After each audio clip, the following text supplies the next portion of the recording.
मोदी जी ने संसद में अभी बयान दिया, बाबुओं का देश नहीं बनाना है भारत को। है तो नेताओं की भी क्या जरूरत है देश चलाने के लिए? क्या सिर्फ चंद नेताओं से देश चल जाएगा? ब्यूरोक्रेसी नहीं चाहिए। अब सब कुछ आपने कहा डिजिटल हो गया, और आप देखिए एसएससी की प्रक्रिया में क्या डिजिटल है। जितने गंदे तरीके से एग्जाम ले रहे हैं, किसी से पूछ लीजिए, रेलवे का एग्जाम हो रहा है 4 महीने 5 महीने से प्री चल रहा है, ये डिजिटलाइजेशन है। अजीब सी बकवास हो रही है। मतलब अगर ये बातें मोदी जी को भी पता चले तो शायद हंसेंगे, हा कि ये क्या हो रहा है देश के अंदर। नमस्कार, मैं हूं प्रवीण गौतम। दोस्तों, एक तरफ पीएम मोदी ने नारा दिया है आत्मनिर्भर भारत का, दूसरी तरफ सोशल मीडिया पर एक नई क्रांति की शुरुआत हुई है कि मोदी रोजगार दो। और ये ट्रेंड जिन्होंने शुरू किया, हमारे साथ अभिनय सर हैं जो कि एसएससी की कोचिंग कराते हैं छात्रों को, और इन्होंने ट्रेंड शुरू किया है कि मोदी जी रोजगार दो। आखिरकार जब मोदी जी आत्मनिर्भर भारत की बात कर रहे हैं तो इस ट्रेंड की आवश्यकता क्या पड़ गई? मैं ही ये कह रहा हूँ, अगर एक बाप अपने बेटे को पैदा होते ही बोले कि आत्मनिर्भर बनो, तो ये बात कहाँ तक सही है? हम उसे 17-18 साल तक पढ़ा लिखा कर उस काबिल बनाते हैं, फिर ये कह सकते हैं कि अब तुम अपने पैरों पे खड़े हो गए।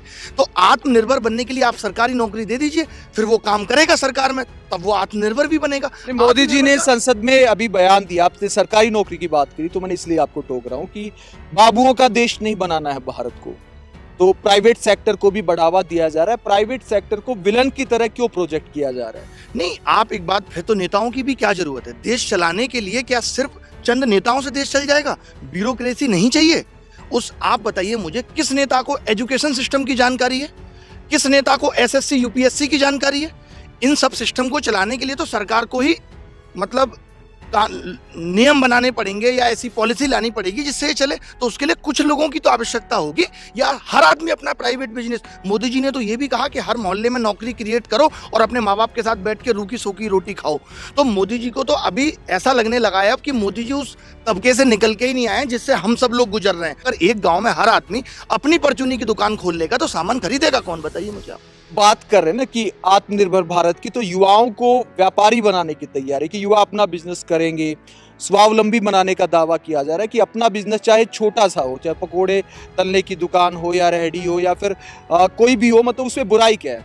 नहीं, उसमें बुराई एक बात, ये तो वस्तु विनिमय वाली बात हो गई कि एक गांव में फिर करेंसी की भी क्या जरूरत है? मैं पकौड़े की दुकान खोल लेता हूँ, उसके अनाज लूंगा, उसको पकौड़े दूंगा, ये दूध बेच रहा है, फिर तो करेंसी की भी जरूरत नहीं है। अगर हर आदमी ही अपना छोटा छोटा बिजनेस खोल के बैठा है, फिर करेंसी की भी क्या जरूरत है? वस्तु विनिमय से ही काम चल जाएगा। तो ये तो 100 साल 150 साल 200 साल पहले हो ही रहा था। फिर प्रोग्रेस और विकास, ये यहाँ तक सभ्यता इतनी डेवलप हो गई, उसके क्या मायने रह गए? मतलब कि हर आदमी अपने गांव में ही सब करके बैठ जाएगा, ना उसको सहराने की जरूरत है। ये देखिए, बहुत ही वाहियात किस्म की बात है कि हर आदमी अपना बिजनेस खोल के बैठ जाएगा, हर आदमी। ये मुझे नहीं लगता कि इसमें किसी भी तरीके की जान है। मतलब सरकारी नौकरी इतना तो कर ही रहे ना, अभियान चला रहे, skill India, make in India, आत्मनिर्भर भारत, तो समय तो लगता है ना। देखिए, बहुत सारी पॉलिसी मोदी जी बना रहे हैं। 8 साल दे भी दिए, मुझे लगता है कितने साल हो गए, 7 साल हो गए। 2019 में हमने भी वोट दिया मोदी जी को, सबने वोट दिया है, तभी तो दोबारा सरकार आई है। बट अब और कितना टाइम लगता है? कितना टाइम और लगाएंगे? ये नहीं समझ में आ रहा कि कितना टाइम, कोई डेडलाइन दे दें। और जो सरकारी नौकरी पहले से चली आ रही थी उनको तो खत्म ही किया है। कोरोना काल में लोगों की प्राइवेट नौकरी भी चली गई। आज एक इंजीनियर को 10,000 12,000 की नौकरी नहीं मिल रही। तो किस वजह से नहीं मिल रही? देखिए, आप मुझे बताइए, अगर एक एग्जाम की तैयारी करने वाला बंदा 40 लाख लोग तैयारी कर रहा है, तो और उसमें आप कह रहे हैं कि मैं 100 ही लूंगा, तो क्या 101 वाला बंदा इस लायक नहीं है कि उसको रोजगार मिले? कुछ तो लिमिटेशन होनी चाहिए, कुछ तो ऐसा हो। क्या ये पहले से नहीं था? इसका मतलब या तो पहले वाला सिस्टम बिल्कुल गलत था। 2014 में अगर 20,000 लोग एसएससी में सेलेक्ट हो रहे थे, या तो वो बिल्कुल गलत था। कॉन्ट्रैक्ट बेस्ड जॉब की जरूरत क्यों पड़ रही है फिर मोदी जी को? आप बताइए, हर डिपार्टमेंट में कॉन्ट्रैक्ट बेस्ड जॉब तो तमाम है, जिनको 12-12 हजार रुपए देके काम किया जा रहा है, और सरकार का तो वहां भी 35-35 हजार रुपए लग रहा है, क्योंकि उसके बीच में भी दलाली आ गई। उसके बीच में ठेकेदार है, आप कॉन्ट्रैक्ट बेस पे निकाल देते हैं, इतने बंदों की जरूरत है। क्या वो बंदा रेस्पॉन्सिबिलिटी के साथ काम कर रहा है? बिल्कुल भी नहीं। लगता है ये ठेकेदारी प्रथा युवाओं का हक मार रही है? बिल्कुल बिल्कुल मार रही है। ऐसा नहीं है कि लोगों को काम करने की जरूरत नहीं है, तभी तो सिस्टम में इतनी खामियां हैं। आप बताइए, एक एसएससी एग्जाम नहीं करा पा रहा। एसएससी के एग्जाम का आपने मुद्दा उठाया, तो क्या कमियां देखते हैं आप देखो, 2012-13 में तो लगातार 5 बार सेलेक्ट हुआ हूँ, लगातार मैंने 16 तक एग्जाम दिए हैं। तो पहले एक भी सवाल गलत पेपर के अंदर नहीं आ पाता था। आप एक 100 क्वेश्चन 200 क्वेश्चन का पेपर सही नहीं बना सकते। आप इतना बड़ा इंस्टीट्यूशन है एसएससी, छोटा मोटा नहीं है कि आप एक पेपर सही नहीं बना सकते। और उसके बाद से अब लगातार क्या देखने को मिल रहा है कि 5-6 क्वेश्चन ये लोग गलत छाप देते हैं हर पेपर में।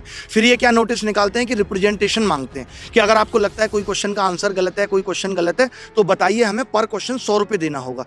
गलती तुम करो करो और गलती बताने का 100 रुपये हम दें। मतलब एक बच्चा आप एवरेज मान के चलिए 500 रुपये देगा। अब हर बच्चे को लगता है यार मेरा 1 नंबर बढ़ेगा या 5 नंबर बढ़ेंगे, चलो 500 रुपये दे देता हूँ।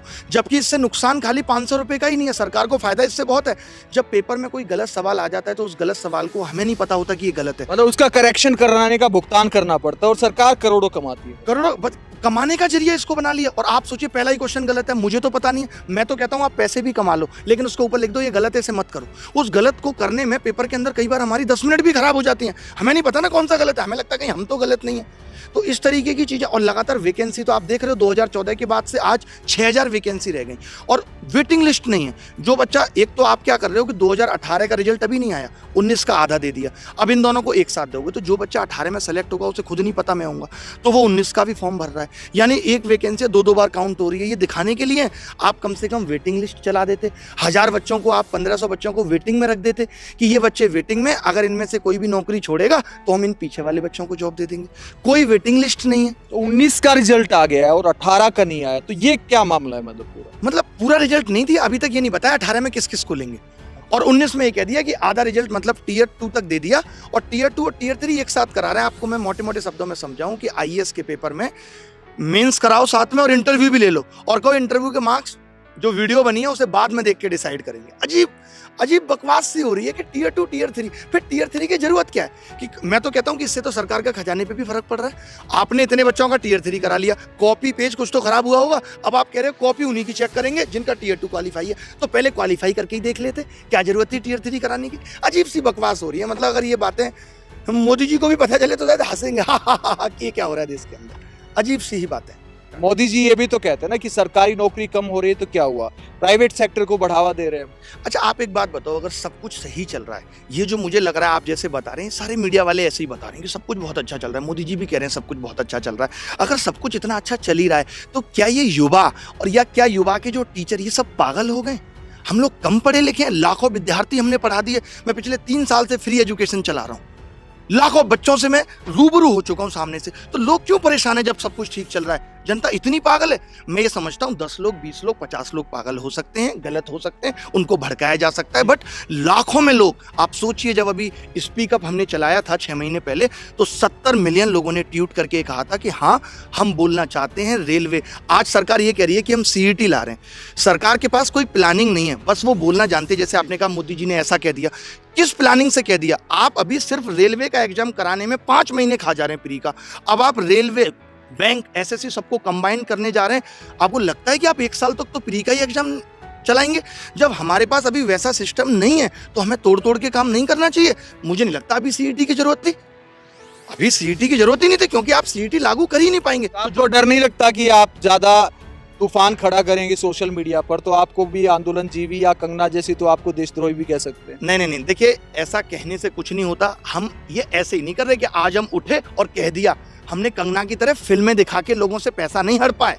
हमने बहुत जमीनी स्तर से सन 2017 से मैं फ्री पढ़ा रहा हूँ, लाखों विद्यार्थियों को फ्री पढ़ा के मैंने सेलेक्ट भी करा दिया। कोई किसी एग्जाम में हो गया या किसी को प्राइवेट रोजगारी दे दिया कि आज लोग हमसे पढ़ के ट्यूशन पढ़ा के भी 2 पैसे कमा पा रहे हैं। तो लोगों के लिए किया है, लोगों के दिल में पहले प्यार को जन्म दिया है, तब हम ये बोल रहे हैं। तो बहुत लोगों का प्यार, मिलियन लोगों का प्यार मेरे साथ है, इसलिए मुझे डर इसलिए भी नहीं लगता कि मैं, वैसे भी आपको बताऊं मैं डर से मुक्त हो चुका हूं, क्योंकि मुझे मोह नहीं है।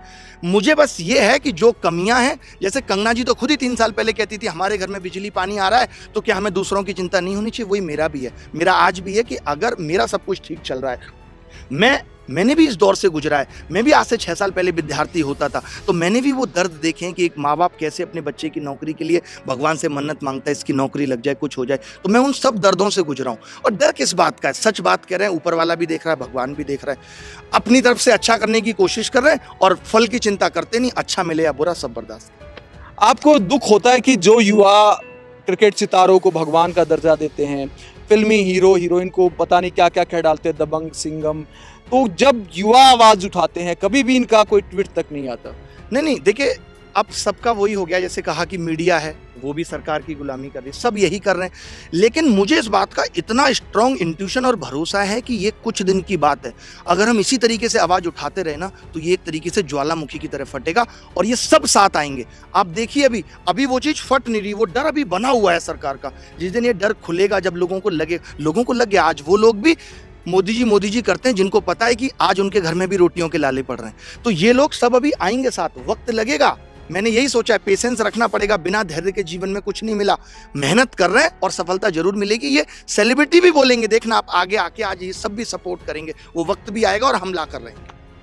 तो ये जो 25 तारीख का आपने कॉल किया है, तो क्या टारगेट है आपका? टारगेट बस इतना ही है कि सरकार इस मुद्दे पे बात करे।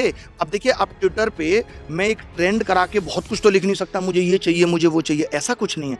मेरा बस यही है कि सरकार इस मुद्दे पे बात करे। एक तरफ डिजिटल इंडिया की बात हो रही है कि सारा सिस्टम तेज रफ्तार से हो, बुलेट ट्रेन लाने की बात हो रही है, लेकिन नौकरियां क्यों फटाफट नहीं हो पा रही? ये डिजिटल सिर्फ ना बस इनको ये लग रहा है कि आपने हाथ में मोबाइल पकड़ा दिया, सबके पास इंटरनेट है, इनकी आईटी सेल बढ़िया तरीके से मोदी जी की बाय बाय वीडियो भेज रही है, इनकी नज़र में this is called digital India, इसके अलावा कुछ नहीं है। आप बताओ ना, 2012 में तो पेपर ऑनलाइन नहीं था, 13 में ऑनलाइन नहीं था, इससे ज़्यादा जल्दी रिजल्ट आ जाते थे। 2013 में जब हमने एग्जाम दिया तो एक सेंटर पे चीटिंग हुई थी और पूरा पेपर कैंसिल हुआ और 1 साल के अंदर वो पूरा पेपर भी कराया। उससे बेहतर तो वो दौर था जब डिजिटल नहीं था। डिजिटल आने के बाद क्या हुआ, आज टीसीएस भी अगर कहीं एग्जाम लेने जाती है कैंपस सिलेक्शन के लिए तो सुबह प्री लेती है, शाम तक इंटरव्यू, रात तक तो वो ये निकाल देती है। चलो ठीक है, वो छोटे लेवल पे कर रही है, लेकिन आप अगर बड़े लेवल पे कर रहे हो, आप 15 दिन ले लो, 16 दिन ले लो, देश का चुनाव भी तो 1-1.5 महीने 2 महीने में खत्म हो जाता है और रिजल्ट भी आ जाते हैं। सब कुछ आसानी से। एक्चुअली क्या है, सारी चीजें प्रायोरिटी बेस्ड है। आप किस चीज को प्रायोरिटी दे रहे हो? हमारे देश की सरकार के लिए बेरोजगारी, रोजगार, ये सब मुद्दे प्रायोरिटी पे ही नहीं है। इनको इससे कोई मतलब ही नहीं है। इनको लग रहा है ठीक है 2-4 दिन लोग चिल्लाएंगे। आप एक बात मुझे बताइए कि अगर कोई बच्चा 85%, 95%, 99% बल्कि गणित में 200 में 200 नंबर लाके भी अगर सेलेक्ट नहीं होता तो उस बच्चे की कहाँ तक गलती है और सरकार की कहाँ तक गलती है? इसका मतलब कि आपकी एग्जाम प्रक्रिया ही सही नहीं है, आप एग्जाम लेना जानते ही नहीं है। अब सब कुछ आपने कहा डिजिटल हो गया, और आप देखिए एसएससी की प्रक्रिया में क्या डिजिटल है।